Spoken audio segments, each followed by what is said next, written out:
مبسحتكم مودات تمساسال ዝኾነ ሕቶ ኣለኩም ንምንታይ እዩ ደቂ ኣንስትዮሲ ዝንከባኸበን ዘፍቅረን ዝግዘአለን ድላይን ዝገብረለን ወድሲ ዝንዕቆ ዘይቅበሎ ዘየፍቅሮ ነቲ ከም ሰብ ዘይረአን ወዲ ዓብይ ቦታ ዝህቦ ንምንታይ እዩ ዝብል ሕቶ ኣብ መብዛሕትኩም ደቂ ተባዕትዮ እዩ ዘሎ ሓቂ ክዛረበካ ንሕና ደቂ ኣንስትዮ ከም ዝገብረልና ወዲ ዘይናኽብሮ ንንዕቆ ምናምን በቃ ከም ዓሻ ወዲ ስለንሪኦ እዩ ዓሻ መሲሉ ይስማዓና እቲ ዘርኢ ዘሎ ነገር በሙሉኡ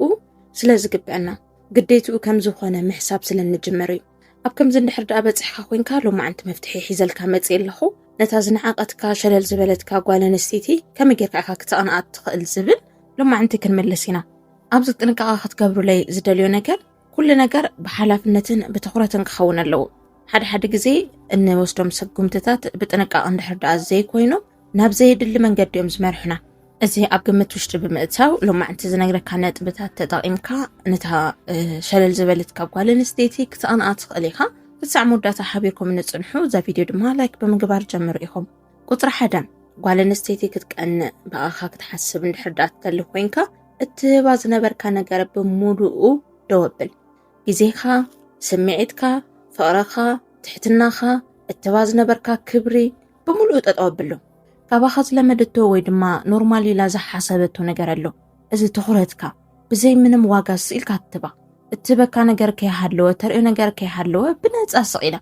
ከም ድልያ ትጥቀመሉ ተደልያ ንፅቡቕ ተደልያ ንሕማቕ ተደልያ ክተኽብረካ ተደልያ ክትንዕቐካ ብዙሕ ምኽንያታት ክኾንዋ ዝኽእሉ ተግባራት ስኢልካ ትባ ዝነበርካ ስኢልካ ትጠቕማ ዝነበርካ ነገር ደወብሎ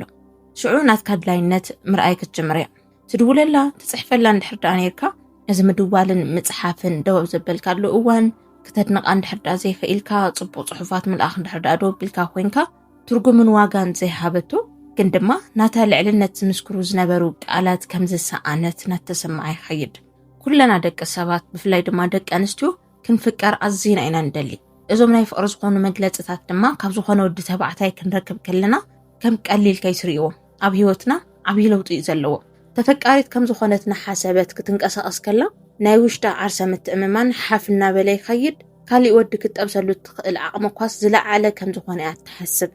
ወላ ሓደ ወዲ ዝጅንጅናን ዘደናንቓን ወዲ ተዘይሃልዩ ድማ ብኡ ልክዕ ዝተወሰነ ናወረደ ይኸይድ ስለዚ ቀለብ ክኾና ዝገበርካዮ ንዓርሰ ምትእምማና መጎልበቲ ክኸውን ዝገበርካዮ ናትካ ምድንናቕን ፅቡቓት ቃላትን ብዝተፈላለየ መንገዱ ቃላት ጥራሕ ዘይኮነ ካባኻ ትረኽቦ ዝነበረት ገንዘብ ካባኻ ትረኽቦ ስምዒት እዚ ኩሉ ዓብይ ትርጉም እዩ ዘለዎ ኣንኢስኩም ከይትሪእዎ እዚ ክትክልክላ ከለኻ ዝጎደላ ነገር ከም ዘሎ ምሕሳብ ክትጅምር እያ ትኹረትካ ናበይ ይኸውን ናባኻ ተኾይኑ ቋሪፅዎ ተኾይኑ ገዲፍዎ ተኾይኑ ከም ቀደም ገንዘብ ዘይልእኸለይ ተኾይኑ ከም ቀደም ዘይደናንቐኒ ተኾይኑ ግዚኡ ምስ ካሊእ ሰብ ዘሕልፎ ዘሎ ናባይ ተኾይኑ ዘይድውል ብምባል ዓብይ ሕቶታት ኣብ ውሽጣ ምፍጣር ክጅምር እዮ እዚ ድማ ከምቲ ዝደለኻዮ እቲ ዋና ትኹረታ ንስኻ ንኽትከውን ተገድዳ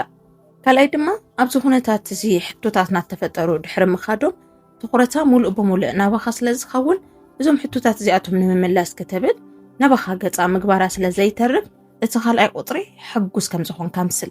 ምንም ኣይተለወጥካን ካብ ሂወትካ ስለ ዝወፀት ዝኾንካዮ ነገር የለን ብዝኾነ ኣጋጣሚ ወትሪ ሕጉስ ከም ዘለኻ ኣክት ክትገብር ከለኻ ደው ኢላ ቼክ ክትገብረካ ከላ ብዘይ ምንም ቀኒ ብዘይ ምንም ድራማ ውሽጥኻ ዝተበሳጨኦ ዝመስል ነገር ከይርአኻ ወይ እውን ነታ ጓልሳ ቂምታ ከም ዘለካ ከየምትሰልካ ርግዕ ብዝበለ መንፈስ ውሽጥኻ ሙሉእ ከም ዝኾነ ብሩህ ከም ዘለኻ ኣብ ሂወት ሕጉስ ከም ዝኾንካ ዘምስሉ ካብ ሂወትካ ስለ ዝወፀት ምንም ከም ዘይተጎዳእኻ ዝምስክሩ ፅቡቓት ዝኾኑ ቃላት ምስ ፅቡቕ ዝኾነ መንፈስ ኣርያ ቅድሚ ሕዚ ዓብይ ዋጋ እዩ ዝህበኒ ኣብ ሂወቱ ስለ ዘለኹ ብጣዕሚ ዕድለኛ እዩ ዕድለኛ ከም ዝኾነ እውን ዝሓስብ ዝብል ግምታ ሙሉእ ብምሉእ ክተፍርሶ ኢኻ እዚ እዩ ትዋና ቁም ነገር እዚ ዓርሰ ምትእምማና እዚ እንድሕር ዳኣ ፍሪስካላ ኮይንካ ስኢሉ እዩ ዝፈትወኒ ስኢሉ እዩ ዘፍቅረኒ እሺ ንበሉ ኣይንበሉ ኣብ ሂወቱ ተዓባይ ቁም ነገር ዘለኹ ኣነ እየ ዝብል ዓርሰ ምትእምማና እንድሕር ዳኣ ፍሪስካዮ ኮይንካ ውሽጣ ቀስ ብቐስ ናተጎርጎረ ይኸይድ ጎዶላ ክረኣያ ይጅምር እንታይ ሕማቕ ነገር ርኢለይ ማለት እዩ ካባይ ትበልፅ ረኺቡ ማለት ድዩ ኣብ ሂወቱ ካሊእ ለውጢ ይፈጥርሎ ማለት ድዩ እዞም ሕቶታት እዚኣቶም ድማ ካብ ብሓድሽ ኣብ ውሽጣ ናተወልዑ ይኸዱ ምንም ዓይነት ኣክሽን ከይትቕየር ኣብዚ ሰዓት እዚ ኦሮማይ መፅያ ኣላ ብዝብል ማለት እዩ ተመሊስካ ፍቅርካ ናብ ምግላጽ ስለዚ መጸት ዓብይ ተሓጓስ ተሰሚዕካ ናይ ቀባብላ ሴርሞኒ ምግባር ምውድዳስ ኣለኹ እየ ከም ቀደም ኣፍታ ዝገደፍክኒ ኢልካ ቃላት ምዝራብ ከይተሓስቦ ኢኻ ተመሊሳ መምጽኣ ተመሊሳ ትኹረት ምግባራ ፍቅርካ ተቐቢላቶ ዘይኮነስ ንምርግጋጽ እዩ ከም ቀደሙ ደሎ ተኾይኑ እዩ ሓድሽ ነገር ኣብ ህይወቱ ታይ ተፈጢሩ ድዩ ዝብል ሕቶታታ ንምምላስ ጥራሕ እዩ ሓድሽ ነገር ስለ ዝተፈጠረ ዘይኮነሲ ትዝለመደቶ ትናይ ትማሊ ክተቐጽሎ ምድላይ ጥራሕ እዩ ሽዑ ድማ ጽቡቕ ከም ዘለኻ እንድሕር ኣርኢኻያ ኮይንካ እቶም ሕቶታት እናገዘፉ ድሌታት ኣይጎድልዋ ከም ዘለው እናሓሰበት ኣብ እሙራ ትውዕለሉ ሰፊሕ ባይታ ተደላድለለኻ ሳልሳይ ድማ ዓርስኻ ይትተንትን ምንም ኣይትግለጸላ ኣብዚ ሰዓት እዚ እዞም ሕቶታት እዚኣቶም ምቕራባ ዘይተርፍ እዩ ኣብ ህይወትካ ታይ ሓድሽ ነገር ተፈጢሩ ድዩ ኣይተኸኣልካን ተለዊጥካ ኣለኻ ጽቡቕ ነገር ተፈጢሩ እዩ ኢቭን ሰበይቲ ሒዝካ ድኻ ኢላ ክትሓተካ ትኽእል እያ ሕዚ እውን እዞም ሕቶታት እዚኣቶም እተቕርበልካ ካብ ልባ ክትፈልጥ ስለ ዝደለየት ኣይኮነን ብድሕረቶም ሕቶታት ናይ ልባ እቲ ዓብዪ ፍርሓ እያ ትገልጸልካ ዘላ ክፍጠሩ ዘይትደልዮ ሰበይቲ ክትሕዘይ ትደልየካን ወይ እውን ብዘይከ ሕጉዝ ክትከውን ኣይትደልን ስቕ ኢልካ ዋላ ንሳ ካሊእ ህይወት እናነበረት ንስኻ ደድሕሪኣ እናሰዓብካ ከተፍቅራ እያ ትደሊ ዕድመ ልክዓ ወሊዳ ዋላ ኢቭን ሓዳር ጌራ ገለገለ ንስኻ እናፍቀርካ እያ ክትነብር እያ ትደሊ ነዚ ድማ እዚ ድሌታ ዝሉዝ ከይትገብሮ ስለትፈርሕ እቶም ፍርሕታት እያ ትገልጸልካ ዘላ ኣብቲ ሽዑ ሰዓት ምኽንያት ሓጎስካ ኣብ ህይወትካ ዝተፈጠረ ነገር ወይ እውን ምንም ነገር ከም ዘይተፈጠረ ዝገልጹ ቃላት ፍጹም ከይትህባ ንውሽጣ ከይትምግቦ ውሽጣ ዕርፍ ክብለላ ከይትገብር ስቕ ኢላ ሕቶና ፈጠረት ባዕላ ድማ ትምልሰሉ ምሕጓስካ ሪኣ እቲ ዝሰኣነቶ ነገር ክተስተንትነሉ ትኽእለሉ ባይታ ፍጠር ኣነ ከም ጓል ኣንስተይቲ ክነግረካ ኣብቲ ሽዑ ሰዓት በቃ ካልእቲ ጓል ሒዘሎ ማለት እዩ ፍቕር ኣይጎዲልዎሎ ማለት እዩ ምስ ካልእቲ ጓል ኣንስተይቲ ነጻጺርኒ ኣነ ወሪደይ ኣለኹ ዝብል እቲ ዓብይና ደቂ ኣንስትዮ ፍርሒ ኣብ ውሽጣ ይኣትዋ እመነኒ ንሕና ደቂ ኣንስትዮ ተነጻጺርና ማንም ጓል ኣንስተይቲ ክትበልጸና ይንደልን እቲ ዓብይ ፍኽክርና ምስ ደቂ ተባዕትዮ ኣይኮነን ኣፍቀረኒ ኣየፍቀረኒ ብኻደ መጸ ገለ ዝብሉ ነጥብታት ስቕ ኢሎም ክሕርቑና ይኽእሉ እምበር ከምቲ ዝብለካ ዓብይ ዝኾነ ራዕደ ይፈጥሩልናን እዮም ዓብይ ንጽጽርና እቲ ኣዝና እንፈርሖ ነገር ምስ ደቂ ኣንስትዮ ተነጻጺርና ዝወረድና እንድሕር ደኣ መሲልና ወይ ዝተሰዓርና እንድሕር ደኣ መሲልና ሽዑ እዩ እቲ ዋና ቁም ነገር ዝፍጠር ጓል ኣንስተይቲ ዘይትፈትዎ ድማ ከም ሓዊ ዝበልዓ ነገር ተሃለወ ንጽጽር እዩ ሽዑ እዚ ስምዒት እዚ ውሽጣ ስለ ዝፍጠር ከይፈተወት ናብ ባዕላ ናተገምጠላ ክመጽ እዩ እቲ ፍቕሪ እቲ ቼክ ምግባር እቲ ምሕሳብ ንዓኻ ምድላይ እዚኣቶም ዝመስሉ ነገራት ንሓሰበት ክትመጽ እያ ቅልጥፍ ኢላ ሪኣ ክትገብር ትኽእል ብዝኾነ ኣጋጣሚ ተራኺብኩም ክትዕልሉ ከለኹም ግን ብሪስፔክት እያ ተውጋዕካ ንስሓቕካ ንሓዘንካ ኮስተር ክትብል ከለኻ ኢቨን ሰላም ክትብላ ከለኻ ዓብዪ ቫልዩ ትህቦ ትኹረት ጌራ ትዕልለካ ንሰዓትካ ድማ ክብሪ ትህበልካ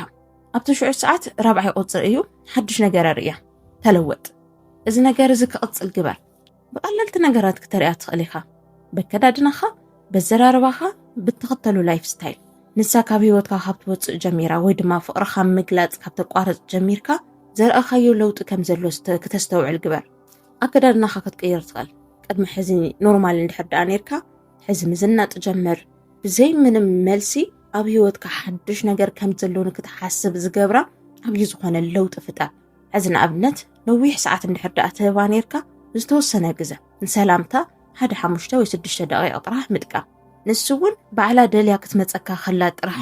ንስኻ ተባኽኖ ግዜ ከም ዘየለ ክትሓስብ ምግባር ምስኡ ሕጉስ ምዃንካ ትፈልጠላ ግዜ ከም ዘይብልካ እውን ይርዳእ ኣሎ ኣብ ህይወትካ ለውጢ ተፈጢሩ ከም ዘሎ እውን ተስተውዕለላ ሽዑ ካባይ ወፃእ ካልእቲ ጓል ኣንስተይቲ ሒዘሎ ማለት እዩ ኢላ ርግጸኛ ትኸውን ብዙሓት ሕቶታት ክትቐርበልካ እያ ንሓንቲ ነገር ትንታነ ከይትህብ ንምንታይ ኢኻ ፍቕርኻ ቀኒሱ ንምንታይ ኢኻ ከም ቀደም ዘይተውግዕኒ ዝብል ሕቶካ ከተምጽእ ከላ መሲልክ ይበላ ወይ ድማ ትወግዕ ናብ ካሊእ ገጽ ክኸይድ ግበሩ ዋላ ሓንቲ ጓል ኣንስተይቲ ኣብ ህይወትካ ከይኣተወት ምንም ነገር ከይተፈጠረ ባዕላ ብሕልናኣ ፈጢራ ምስ ጽብቕቲ ደስ ትብል ንዓት ትበልጻ ክብሪ ዘለዋ ጓል ኣንስተይቲ ናትካ ፍቕሪ እውን እትርዳእ ሓዳሽ ጓል ከም ዘላ ምሕሳብ ክትጅምር እያ ኣብዚ ተፈጠረ ዓለም ንነብሳ ናብ ዝናብትን ክትብላ እያ እዚ እዩ ትዋና ነገር እዚ እዩ ውሽጣ ክሽርሸር ዝገብሮ መብዛሕትኦም ደቂ ተባዕትዮ ከቕንኣ ብዝብል ሒሳብ ማለት እዩ ምስ ካልእቲ ጓል ኣንስተይቲ ተቀራሪቦም ነታ ቅድሚ ሕዚ ዝፈትውዋ ዝነበረት ወይ ድማ ከቕንእዋ ዝደልይዋ ጓል ኣንስተይቲ ውሽጣ ክሽርሸር ይፍትኑ። እዚ ዓብይ ስሕተት እዩ። ሓደ እታ ተፍቅራ ዝነበርካ ብኣኻ ተስፋ ቆሪፃ ድሩ ዘይረብሕ ዝነበረ ኢላ ካባኻ ክትርሕቕ እትኽእለሉ ዕድል ሰፊሕ እዩ። 100% ዋላ ተዘይኮነ ግን ድማ ክትርሕቐካ እትኽእለሉ ዕድል ኣዝዩ ዓብይ እዩ። ምንም ነገር ከይተፈጠረ ምንም መልሲ ከይሃብካያ ንነብሳ ብሕቶ ምልክት ኣጨናኒቓ ምንም መልሲ ከይረኸበት ባዕላ ንኽትቀንዕ ባዕላ ንክትፈጥሮ ግን ምግባር ትኽእል ኢኻ። ኣብዚ ነጥቢ እዚ ተወሳኒ ነገር 50 ቁፅሪ እዩ። ዓርሰ ምትእምማንካ ዓብይ ክኸውን ኣለዎ። ክትደንግፀካ ክትፍትን እያ። እንተኸድካ ተሃለኻ ዓይነት መልእኽቲ ዘለዎ ዝተፈላለዩ ቃላት ወይ ድማ ተግባራት ክተርእካ ከላ ደንጊፅካ ክትምለስ የብልካ። ውሽጥኻ እዚ መንገዲ ዝምህሮ ሃለወት ኖርማል ከም ዝኾነ ኣተሓሳስቡ መፅያ ክትረኽበካ ከላ ከም ቀደም ቀጥቀጥ ምባል ብፍቕራ ምውዳቕ ብፅባቐኣ መንብርካኽ ወይ እውን ኣብ መንጎኹም ክትተኣሳሰሩ ዝገበረኩም ነገር እንድሕር ደኣ ሃልዩ ነቲ ነገር ዓብይ ቦታ ይትሃቦ። ኣነ ክህሊ ከለኹ ኣነ ክኸብር ከለኹ ጥራሕ እያ ክተኽብረንን ፍቕረይ ክትቕበለኒ ትኽእልን ዝብል ውሳነ ብፅኑዕ መስመር ሓዞ። ተኺላ ዓይንኻ ክትርእካ ከላ ትና ቅድመ ሕዚ መንበርካኽ ትና ቅድመ ሕዚ ትሕት ምባል ሕዚ ከም ዘየለ ክትርኢ ግበር። ዓይንትኻ ክምስክሩ ግበሮም። ወግዐ ስታይልኻ ኣረኣእያኻ እትቐርበላ መንገዲ ኮምፕሊትሊ ቀይሮ። ኣብ ገጽካ ኣንቢባ ክትርድኦ ዝግባኣ ነገር ከም ዘሎ ክትፈልጥ ግበር። ሽዑ ምንም ኣብ ዘይተፈጠረሉ ዓለም ዓብይ ነገር ከም ዘሎ ሓሲባ ተናትካ ፍቕሪ ቦታ ክትህቦ እያ። ፍቕራ ድማ ከምቲ ትደልዮ ምግላጽ ክትጅምር እያ። እዚ እንድሕር ደኣ ዝተውዒልካ መፂኻ ክብረት ያበለልካ ኮሜንት ጽሓፈለይ። እንድሕር ፈቲኹምዋ ኮይንኩም እዚ ሓሳብ እዛ ቪድዮ ላይክ ብምግባር ናብ ካልኦት እውን ክትባጻሕ ሼር ብምግባር ወድኡለይ። ኣብ ቀጻሊ ብኻልእ ሓሳብ ክመጽኩም እየ። ክሳብ ሽዑ ሰላም።